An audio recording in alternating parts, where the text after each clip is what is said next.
close. That's very close. And here comes a finger. They decided to bowl straight. Who am I talking about? Don't bowl straight. That's gone.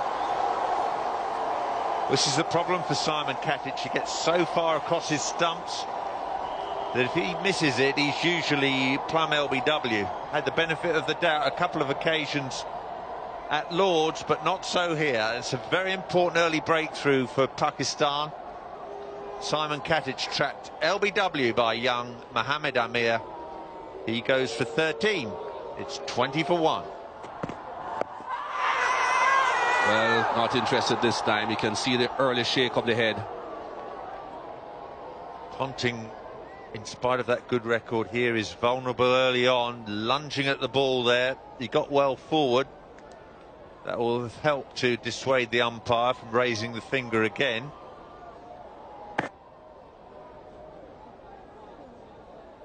That is mighty close.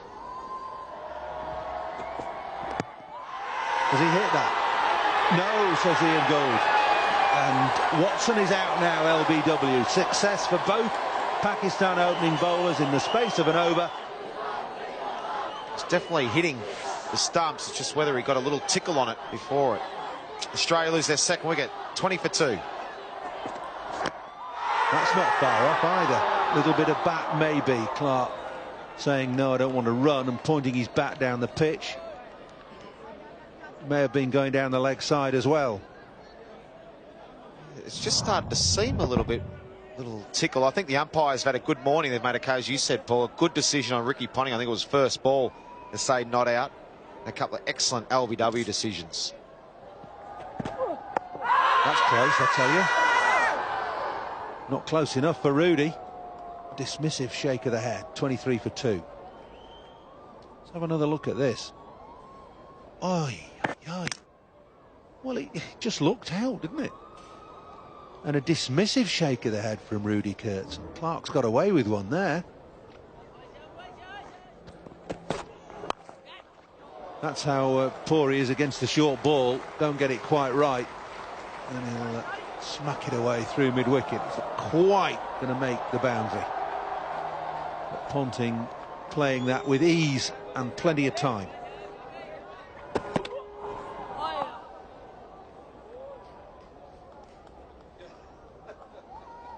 Well, we talked about last over about the mindset of a batsman when the ball is nipping around like it is at the moment, is that they tend to want to go for everything.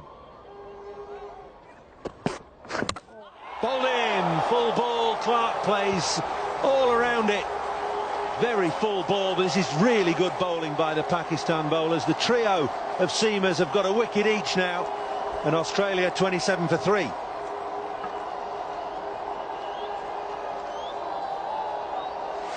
Yeah, reward for a good wicket. Look at that, the nip back again. We saw the first ball shape away, nip away, play and miss. Second ball a bit shorter, play and miss from a cut. This one, straight at the stumps again. Some good rewards for attacking the stumps again. Nip back, well bowled, Umar Gul. Michael Clark gone for 3. Australia 27 for 3.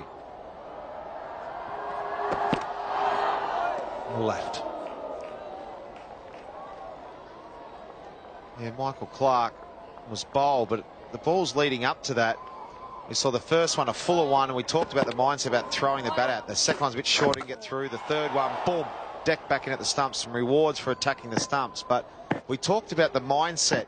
You get anything full and you want to chase, and suddenly you get a little bit loose. That one there, Michael Clark might have wanted to play a nice tight forward defensive stroke at it, but because it was full and he was in his mind to attack to try and get on top of the bowler, which is the right mindset, Umar Gul just outdid him with one that nipped back. It was a good delivery. Oh, what a ball that was. What a ball. Shake of the head from Ian Gould.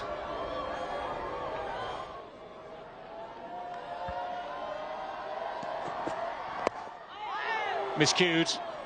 Ponting very quickly making sure he gets off the strike. Well, he would have done, but for some sloppy fielding. Went for the quick single, got the overthrow, so he's back on strike again. Oh, that's close enough to call given. He was walking. Ricky Ponting knew that he was dead in front of the stumps. Asif with a huge grin on his face. He's thrust that front pad down the pitch. He's off balance here. It's hit him right in front of middle stump. Would have hit leg stump. That finger came up ever so quickly. That would have been knocking leg stump out the ground. This is really good bowling from Muhammad Asif. He's been bowling those away swingers, those away seamers. That one's come the other way, and Ricky Ponting is almost off the ground.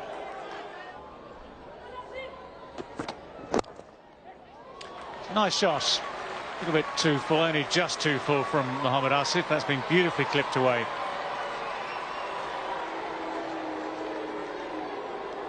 .40 for 4 now.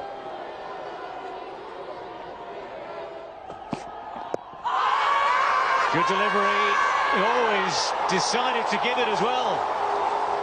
Michael Hussey failing to connect this one. And what? Possibly going down the leg side. It's missing the stumps. Umar Gul with a theatrical appeal convinced the umpire. Michael Hussey unfortunately has to walk off for 5. 41 for 5 Australia.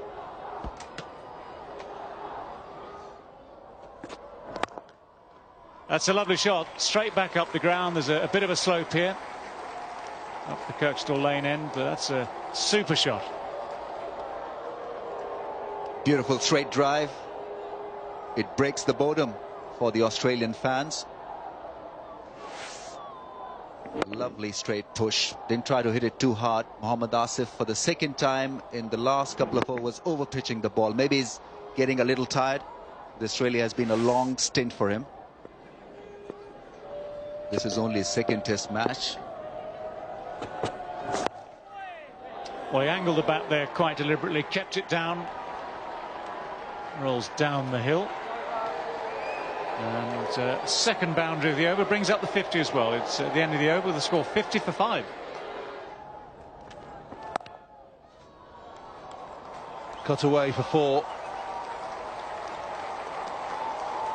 When you've got a side down, you need to be persevering with your frontline bowlers, whether they be seam or spin.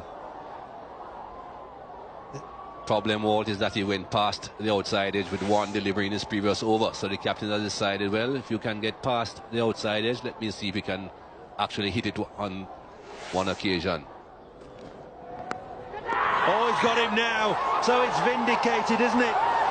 First test wicket for Umar Amin. Marcus North nicks it through to the keeper, playing at a wide ball, little bit of movement. Let me give him another and see if he'll be successful this time around.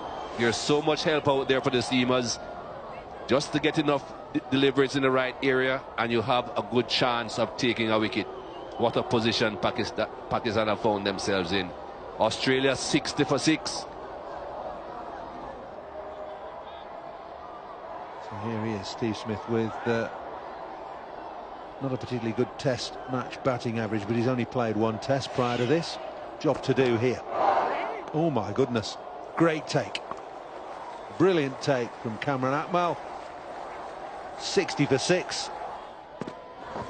Oh, what a ball that is. And what a leave, to be honest. He left that off length, I would hope. That length, it had every chance of going over the top. But have a look at this delivery, how much it came back. Right over mid-stump. Well, it's an interesting stroke. I'd say he plays in his own way. He swept a half-tracker for 4.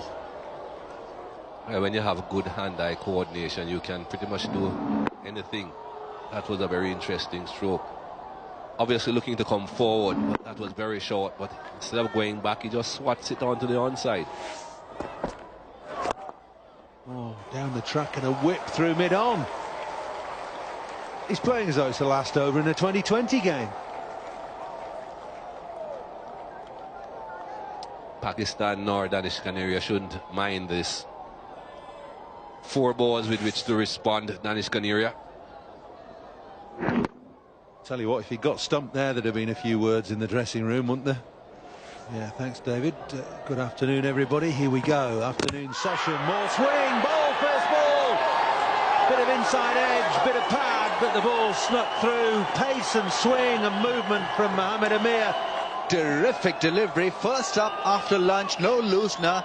Middle stump gone.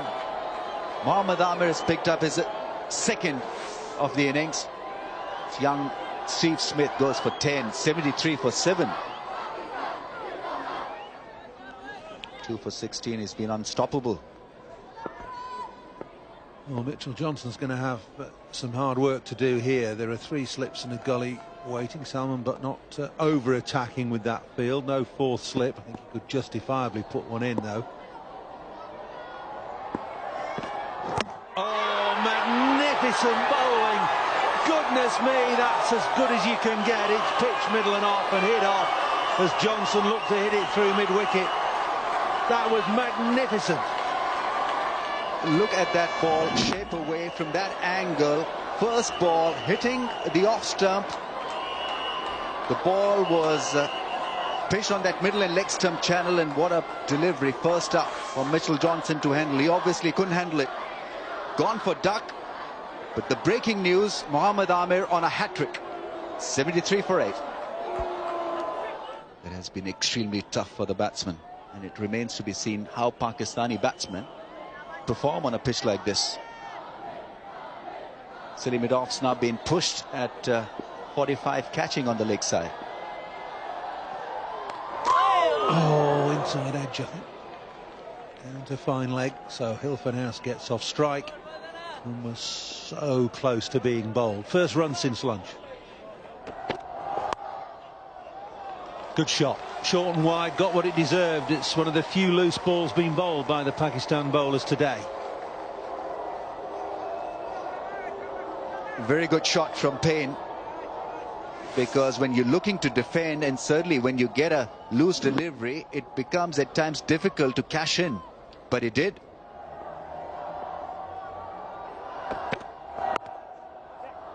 There's the gap at third man.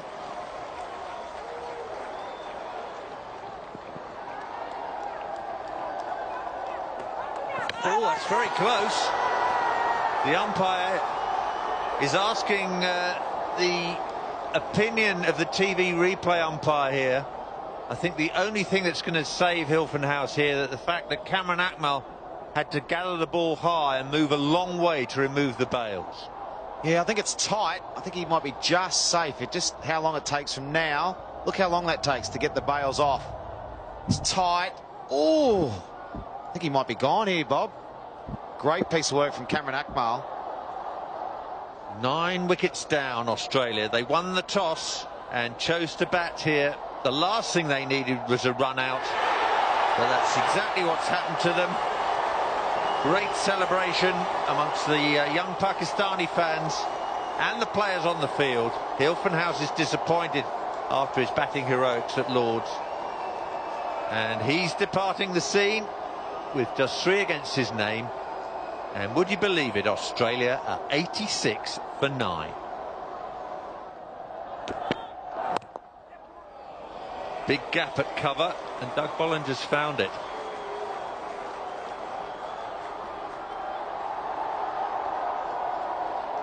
I think one of the things we spoke about at Lord's before that first Test match, Australia-Pakistan, was that Pakistan fielding. If their fielding was sharp, they held their catches up good in between in the ground fielding, then that's a sign that they're actually on song. Now look at this for a take. First of all, it's great fielding, but that's not an easy take. He was off balance running back behind the stumps. He had to take it high, and it takes quite a long time to get back. But it was a wonderful piece of fielding from Pakistan. Payne's on 17. And that'll do it. He's caught behind, and Australia have been shot out for 88. Tim Payne, the last man out for 17. Well, quick runs was obviously the order of the day. Tim Payne didn't quite know where to go. He thought his best option was to back away, give himself some room and hit it over the offside. Unbelievable scenes here at Headingley. Australia all out for 88. Amazing.